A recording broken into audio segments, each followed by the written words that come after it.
अगर आप भी एक पीसीबी स्टूडेंट है और ये सोच रहे हैं कि यार पीसीबी के बाद मुझे नीट का एंट्रेंस एग्ज़ाम देना है, लेकिन आपको कंप्लीट इन्फॉर्मेशन नहीं है नीट एंट्रेंस एग्ज़ाम देने के बाद मेरा क्या करियर रहेगा, नीट एग्ज़ाम देने के बाद मुझे कहाँ कहाँ पर किस किस कोर्स में एडमिशन मिल सकता है, क्या मुझे प्रिपरेशन स्ट्रैटेजी फॉलो करनी चाहिए। एंड मैं तो अभी 12th क्लास में हूँ, क्या मैं 12th क्लास के साथ साथ अपना नीट क्रैक कर सकता हूँ? और अगर मैं आज से प्रिपरेशन करनी स्टार्ट करूँ तो क्या मेरा सिलेक्शन हो पाएगा? मुझे कौन सी बुक्स फॉलो करनी होगी, किस टाइप के मुझे क्वेश्चंस प्रैक्टिस करने होंगे और कौन सी टेस्ट सीरीज मुझे फॉलो करनी होगी। सो अगर आप भी ये सारी कंफ्यूजन्स में हो ना, तो एक बार ये वीडियो देख लेना। इस वीडियो के अंदर A to Z सारी इंफॉर्मेशन नीट एंट्रेंस एग्जाम से रिलेटेड, एग्जाम से लेकर काउंसलिंग तक की सब कुछ आप लोगों को मैं बताने वाली हूँ। इट मीन्स इस वीडियो के बाद आपका कोई भी डाउट नहीं रहने वाला है। तो सबसे पहली चीज़ बेसिक से स्टार्ट करते हैं। नीट 2026 का एग्जाम कौन कौन स्टूडेंट दे सकता है? सबसे पहली चीज़, if you are currently in 12th class, आप अभी 12th क्लास के अंदर हैं, ठीक है, और आपके बोर्ड एग्जाम्स होंगे 2026 में, तो बेटा आप 2026 नीट का एग्जाम दे सकते हैं। एक 12th अपीयरिंग स्टूडेंट भी इस एग्ज़ाम के लिए अप्लाई कर सकता है। इसके साथ साथ आपने इसके बाद 12th अपना किसी भी ईयर से पास किया हो, आप 2026 का एग्ज़ाम दे सकते हैं। इट मीन्स यहाँ पर कोई भी अपर एज लिमिट नहीं है, लेकिन लोअर एज लिमिट है। आपका जो मिनिमम एज है दैट शुड बी 17 ईयर्स, या फिर आप 2026 दिसंबर तक आप 17 ईयर्स के हो जाने चाहिए, तो आप नीट 2026 के लिए एलिजिबल है। बहुत सारे स्टूडेंट ऐसे भी होंगे जो करंटली 12th क्लास में, लेकिन वो 2026 दिसंबर तक 17 ईयर्स के नहीं हो पाएंगे, जिसकी वजह से वो एलिजिबल नहीं है 2026 के लिए, 2027 के लिए एलिजिबल होंगे, ठीक है। तो मतलब आपको 1 ईयर यहाँ पर मिल रहा है। अब बेटा नीट 2026 का जो एग्जाम होता है वो सिर्फ और सिर्फ एक पीसीबी कैंडिडेट ही दे सकता है। मतलब आपके पास 12th क्लास में फिजिक्स, केमिस्ट्री, बायो होना जरूरी है। अगर आप पीसीएमबी कैटेगरी से हैं तो तब भी आप नीट का एग्जाम दे सकते हैं। अब नीट का एग्जाम में क्या सिलेबस रहता है, क्या पेपर पैटर्न रहता है, वो भी हम लोग बहुत अच्छे से समझ लेते हैं। और अगर आप 11th क्लास में भी हो ना, तो आप वीडियो ये देख सकते हैं, क्योंकि इस वीडियो में नीट की सारी इन्फॉर्मेशन आपको मिलने वाली है। तो अगर हम बात करें सबसे पहले इसके पेपर पैटर्न की, तो इसका पेपर पैटर्न में सिर्फ और सिर्फ हमारे पास 3 सब्जेक्ट्स आते हैं। वो है आपका फिजिक्स, केमिस्ट्री और बायोलॉजी, यही तीनों सब्जेक्ट्स आते हैं। फिजिक्स के आते हैं यहाँ पर टोटल 45 क्वेश्चन, केमिस्ट्री के भी 45 क्वेश्चन आते हैं, और टोटल बायो के 90 क्वेश्चंस आते हैं। ऐसे करके आपके टोटल 180 क्वेश्चंस का ये पेपर होता है। एक क्वेश्चन जो होता है आपका वो 4 मार्क्स का होता है। तो ऐसे करके आपका जो 180 क्वेश्चंस हुए, ये हुए आपके 720 मार्क्स से। डोंट वरी, कट ऑफ भी बताऊंगी कि आपको कितना टारगेटेड स्कोर लेकर चलना होगा, सो दैट मुझे एक मेडिकल सीट मिल जाए। और अगर बाय चांस मेरा मार्क्स कम रह गया नीट के अंदर, तो मेरे पास और ऑल्टरनेट ऑप्शंस क्या क्या होने चाहिए, ठीक है। चैनल को सब्सक्राइब जरूर कर लेना, बिकॉज इसी चैनल पर आपको नीट के साथ साथ पीसीबी स्टूडेंट के लिए जितने भी ऑप्शंस अवेलेबल है, सारे ऑप्शंस मैं आपको यहीं पर शेयर करूंगी। तो 720 मार्क्स का होता है, क्या नेगेटिव मार्किंग होती है, -1 की यहाँ पर नेगेटिव मार्किंग होती है। -1 की यहाँ पर आप लोगों की नेगेटिव मार्किंग होती है। एक क्वेश्चन गलत किया तो आपका 1 मार्क्स उड़ जाएगा यहाँ पर, ठीक है। फिजिक्स, केमिस्ट्री, बायो के अंदर 2 सेक्शंस आते हैं बेटा। एक होता है जूलॉजी सेक्शन और एक होता है बॉटनी सेक्शन। दोनों से 45 करके क्वेश्चंस आप लोगों से पूछे जाते हैं। सिलेबस अगर हम बात करें तो यहाँ का जो सिलेबस होता है वो सिर्फ और सिर्फ 11th एंड 12th का सिलेबस होता है। 11th एंड 12th क्लास का सिलेबस आपसे पूछा जाता है। अब सिलेबस में भी बहुत सारी चीज़ें होती है कि यार फिजिक्स कहाँ से पढ़ना है, केमिस्ट्री कहाँ से पढ़ना होता है, बायो मुझे कहाँ से पढ़ना होता है। तो let's start with the bio, because I am your biology educator. तो भाई बायो से ही हम सबसे पहले स्टार्ट करेंगे। तो अगर आपको बायो पढ़नी है 11th एंड 12th की, तो नीट के लिए बाइबल बोल रही हूँ, नीट के लिए बाइबल पता है क्या है, दैट इज़ एनसीईआरटी। तो बेटा सिर्फ और सिर्फ आप लोगों को एनसीईआरटी बुक ही फॉलो करनी है, इसके अलावा XYZ कोई बुक नहीं फॉलो करनी है। कुछ मत खरीदना, सिर्फ और सिर्फ एनसीईआरटी बुक खरीदना। एनसीईआरटी लाइन टू लाइन पढ़ना, एक एक डायग्राम आप लोगों को अच्छे से करके चलना है, और साथ ही साथ आप लोगों को नीट के PYQs लगाने हैं। अब 2026 का पेपर देंगे हम, तो दी कितने ईयर्स के PYQ सॉल्व करें, तो आपको मिनिमम 15 ईयर्स के, लास्ट 15 ईयर्स के आप लोगों को PYQs करने ही करने हैं। कहाँ से मिलेंगे PYQs, ये भी आप लोगों को मैं सेशन में बताने वाली हूँ। तो बायो के लिए तो सिर्फ और सिर्फ एक ही बुक है, दैट इज एनसीईआरटी ही पढ़ना है आप लोगों को, और नीट के PYQs हम लोगों को सॉल्व करने हैं। फिर इसके बाद आ जाता है हम लोगों के पास फिजिक्स, है ना, मोस्ट स्केरिंग सब्जेक्ट। जो आप लोगों को लगता है, डोंट वरी, मुझे भी लगता था, मेरे टाइम में मुझे भी सबसे ज़्यादा डर इसी सब्जेक्ट से लगता था। अब इस सब्जेक्ट के अंदर, फिजिक्स के अंदर, ठीक है, एक बुक आती है HC वर्मा की, आई थिंक आप लोगों ने नाम सुना ही होगा। तो बेटा सबसे ज़्यादा यही सजेस्ट किया जाता है कि अगर आप लोगों ने फिजिक्स में, आपको ये चाहिए कि मुझे अच्छा स्कोर करना है, मुझे एक अच्छे ड्रीम मेडिकल कॉलेज में जाना है, एम्स मेरा सपना है, या दिल्ली के टॉप मोस्ट कॉलेजेस में जाना है, तो फिजिक्स बायो तो सिर्फ और सिर्फ NCERT से हो जाएगी। लेकिन फिजिक्स के लिए आप लोगों को सिर्फ NCERT तक स्टक नहीं रहना है। फिजिक्स के अंदर आप लोगों की कॉन्सेप्चुअल क्लैरिटी होना बहुत ज़्यादा ज़रूरी है, क्योंकि जो फिजिक्स आती है नीट के अंदर वो न्यूमेरिकल बेस्ड आती है, और न्यूमेरिकल भी इजी न्यूमेरिकल्स नहीं आते हैं। तो आप लोगों का जो सबसे ज़्यादा फोकस होना चाहिए कि आप HC वर्मा की बुक फॉलो कर सकते हैं यहाँ पर, और यहाँ पर आप लोगों को NCERT तो करनी ही करनी है, लेकिन NCERT के साथ साथ HC वर्मा के न्यूमेरिकल्स पर ज़्यादा फोकस करना है। न्यूमेरिकल्स बेस्ड क्वेश्चंस आप लोगों को बहुत ज़्यादा यहाँ पर प्रैक्टिस करने हैं। फॉर्मूला शीट्स अपनी अभी से बनानी स्टार्ट कर देनी है। और अगर आपको यह है कि मैं आज से प्रिपरेशन स्टार्ट कर रहा हूँ और मुझे कब तक सिलेबस कंप्लीट करना चाहिए, उसका कंप्लीट प्लानर, ये भी मैं आप लोगों को यहीं पर बताऊँगी। तो हमारा हो गया फिजिक्स के बारे में। अब बात कर लेते हैं केमिस्ट्री में। तो अगर हम केमिस्ट्री की बात करें तो अगेन केमिस्ट्री के अंदर आप लोगों को NCERT पर ज़्यादा फोकस करना होता है। यहाँ पर भी NCERT मैटर करते हैं। अगर हम ऑर्गेनिक इनऑर्गेनिक की बात करें तो NCERT बेस्ड क्वेश्चंस आते हैं, लेकिन यहाँ पर ऐसे बहुत सारे टॉपिक्स मिल जाएंगे जिनमें से मोस्ट रिपीटेडली क्वेश्चंस आते हैं।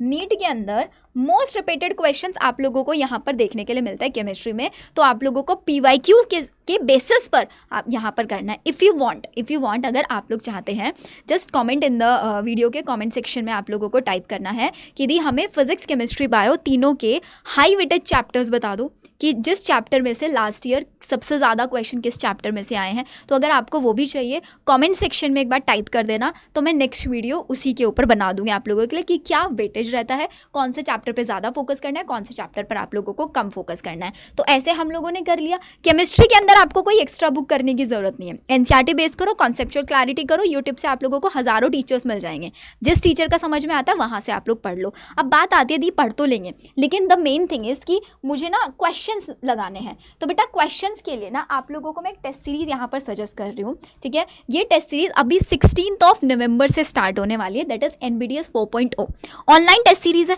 बिल्कुल, अब इस ऑनलाइन टेस्ट सीरीज़ में क्या होगा, आप जैसे इस टेस्ट सीरीज़ पर क्लिक करेंगे तो आपको यहाँ पर पूरा का पूरा प्लानर मिल जाएगा। क्योंकि हमें क्या चाहिए होता है, मुझे चाहिए प्लानर, ठीक है, कि मुझे कोई बोल दे कि यार देख इस दिन मैं तेरा टेस्ट लेने वाला हूँ इसी सिलेबस का, तो मैं पढ़ लूँगी। ऐसा होता है, मेरे टाइम पे भी होता था। तो आप लोगों को यहाँ पर पूरा का पूरा प्लानर बना के हम लोगों ने प्रोवाइड करा दिया है। और ये टेस्ट सीरीज़ कब से, 16 नवंबर से स्टार्ट हो रही है।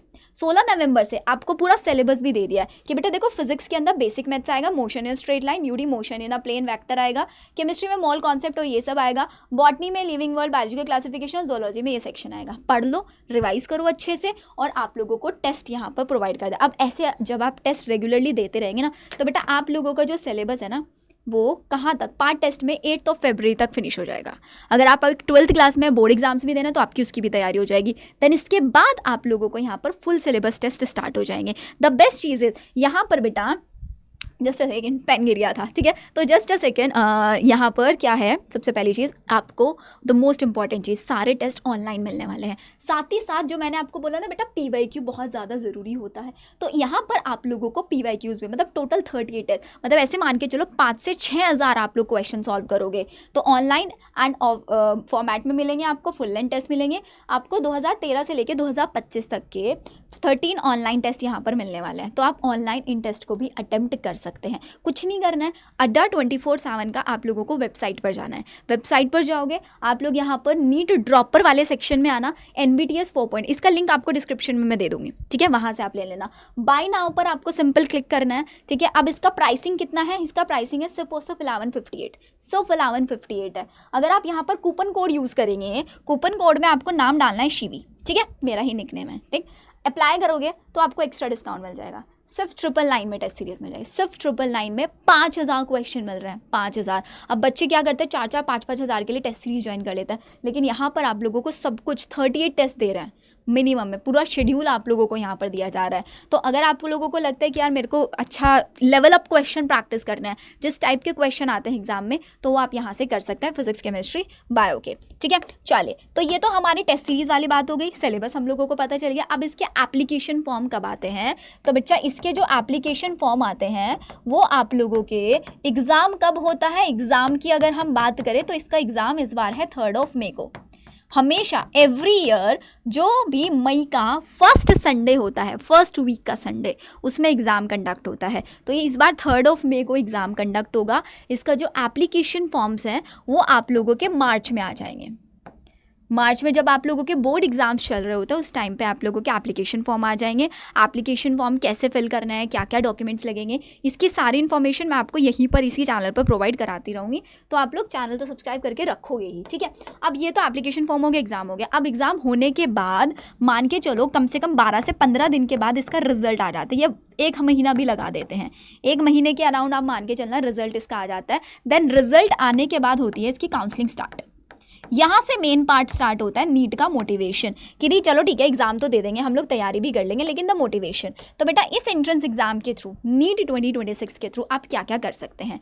ऑल ओवर द इंडिया जितने भी गवर्नमेंट MBBS कॉलेजेस हैं आप उनमें एडमिशन ले सकते हो, जितने भी BDS कॉलेजेस हैं आप उनमें एडमिशन ले सकते हो, जितने भी BSc नर्सिंग कॉलेजेस हैं, BSc nursing college central level पर सिर्फ और सिर्फ आप इनमें एडमिशन ले सकते हो। आप वेटरनरी आप लोगों को करना है गवर्नमेंट में, आप यहाँ पर एडमिशन ले सकते हो। आपको B फार्मा करना है, आपका जो एग्ज़ाम में स्कोर कार्ड लगेगा ना एंट्रेंस एग्ज़ाम के लिए, वो नीट का ही लगने वाला है। आपको आयुष कॉलेजेस में जाना है, आयुर्वेदा आपका, यूनानी हो गया, होम्योपैथिक हो गया, सिद्धि हो गया, ये सब आप लोगों के सारे जितने गवर्नमेंट हैं सब में एडमिशन इन कोर्सेज में किसके थ्रू होगा, नीट के थ्रू। प्राइवेट में क्या डायरेक्ट हो जाएगी, नहीं होगा। अब पहले हो जाता था प्राइवेट में भी डायरेक्ट, लेकिन अब नीट एक ऐसा एंट्रेंस है ऑल ओवर द इंडिया, कितने किसी भी कॉलेज में चले जाना, सिर्फ और सिर्फ एडमिशन होगा नीट के थ्रू, सिर्फ नीट का स्कोर कार्ड। अब नीट में क्वालिफाई आउट ऑफ द 720 अगर मैं बात करूं, अगर आप 150 प्लस ले आते हो तो आप क्वालिफाई कर जाते हो, सिर्फ और सिर्फ आप क्वालिफाई करते हो। लेकिन अगर मुझे जाना है गवर्नमेंट कॉलेज के अंदर, तो बेटा टारगेटेड आप लोगों को मैं बता रही हूँ, आउट ऑफ द 720 सारे बच्चे 650 तक अपना स्कोर टारगेट करके चलेंगे, क्योंकि हम हमेशा टारगेट को बड़ा ही रख के चलेंगे।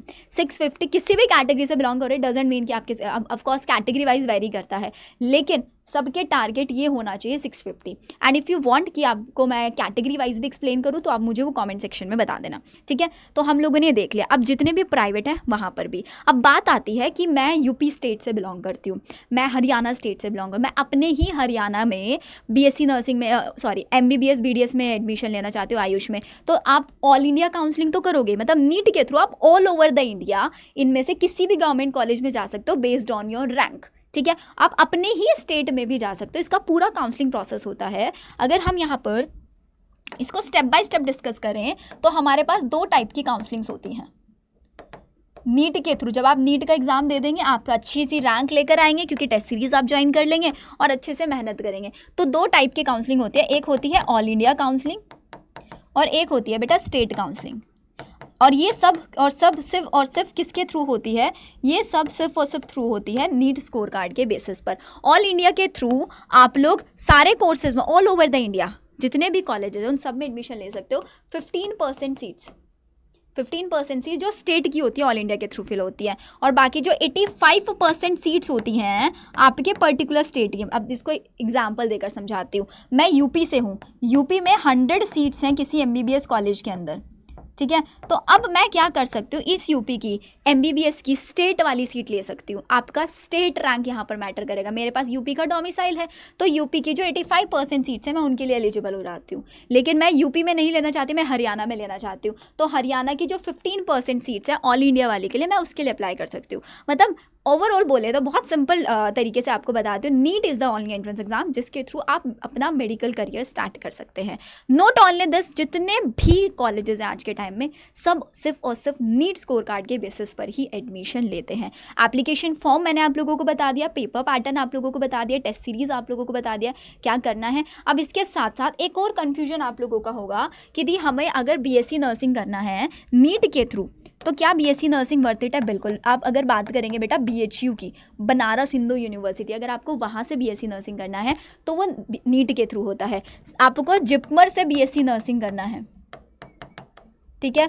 IGIMS पटना से आपको बीएससी नर्सिंग करना है, किसके थ्रू होगा? नीट स्कोर कार्ड के बेसिस पर थ्रू होगा। आपके दिल्ली के अंदर LHMC, lady Hardinge medical college, MAMC, Maulana Azad medical college, Safdarjung hospital, ये जितने भी टॉप मोस्ट कॉलेजेस है ना, इन सब का एडमिशन नीट स्कोर कार्ड के बेसिस पर होता है। तो अगर आपका ये भी टारगेट है ना बीएससी नर्सिंग, तो आप इसके थ्रू बहुत ईजिली नीट के थ्रू जा सकते हैं। और बीएससी नर्सिंग के लिए बहुत ज़्यादा स्कोर नहीं चाहिए होता। आउट ऑफ द 720 अगर आप 450 तक भी स्कोर ले आते हो तो आपको सीट मिल जाएगी, ठीक है। तो ये मैंने आप लोगों को कंप्लीट इन्फॉर्मेशन यहाँ पर प्रोवाइड करा दिया। अब बात आ जाती है एप्लीकेशन फॉर्म की। तो इसका जो एप्लीकेशन फॉर्म के चार्जेस होते हैं वो 1600 रुपीज़ होते हैं। जैसे एप्लीकेशन फॉर्म स्टार्ट होंगे मैं आप लोगों को कंप्लीट फॉर्म फिलिंग प्रोसीजर सब कुछ यहाँ पर बता दूँगी। आपको एलिजिबल होने के लिए सिर्फ और सिर्फ अभी एक चीज़ का ध्यान रखना है कि इस बार नीट एंट्रेंस एग्जाम में हो सकता है, ये न्यूज़ आई थी सिर्फ और सिर्फ, कि आप लोगों को सिटी चॉइस करने का ऑप्शन नहीं दिया जाएगा। ये और ऑल ओवर द इंडिया जितनी भी सिटीज़ हैं मोस्टली सब सिटीज़ में होता है, लेकिन इस बार सिटी चॉइस करने का ऑप्शन नहीं मिलेगा। तो अब मुझे किसी दूसरे स्टेट में मिल गया तो आपको क्या करना है? आप जहाँ पर रहते हो, आपका जो परमानेंट एड्रेस है, उसी परमानेंट एड्रेस को आपको अपने आधार कार्ड में अपडेट कराना है। तो आप जब नीट का एप्लीकेशन फॉर्म फिल करेंगे तो एप्लीकेशन फॉर्म फिल करने के बाद आपका जो आधार कार्ड का एड्रेस है ना, वो आधार कार्ड एड्रेस खुद फैच करेगा आपका सिटी। तो उसी जिस सिटी में आप रह रहे हो उसी के नियर बाय या सेम सिटी ही आप लोगों को मिलेगा। इस चीज़ का भी आपको ध्यान रखना है। तो हर एक स्टूडेंट को अपना अपना आधार कार्ड अपडेट करा लेना है before starting the application form जो नीट के स्टार्ट होंगे। साथ ही साथ एक और चीज़ का ध्यान रखना होता है यहाँ पे EWS सर्टिफिकेट का। तो बेटा EWS सर्टिफिकेट जब लगता है ना, एप्लीकेशन फॉर्म स्टार्ट हो रहा है तो आपके पास अभी EWS सर्टिफिकेट है, बनवा लो, वो यहाँ पर लगेगा, ठीक है। फिर 1 अप्रैल के बाद उसको आप लोगों को रिन्यू कराना होता है। आपको पता है न्यू फाइनेंशियल जो होता है वो 1 अप्रैल से कंसीडर किया जाता है। तो EWS जो होगा 1 अप्रैल 2026 वाला ही यहाँ पर कंसीडर किया जाएगा, ठीक है। तो आई होप आप लोगों को सारी इन्फॉर्मेशन समझ में आ गई है नीट एग्जाम के बारे में। नीट के अलावा आप और कौन कौन से एंट्रेंस एग्जाम की कंप्लीट इन्फॉर्मेशन इस प्लेटफॉर्म पर चाहते हैं, let me know in the comment section. And channel subscribe कर देना, वीडियो को लाइक कर देना, प्यारा प्यारा सा कमेंट जरूर करना। Okay, bye bye.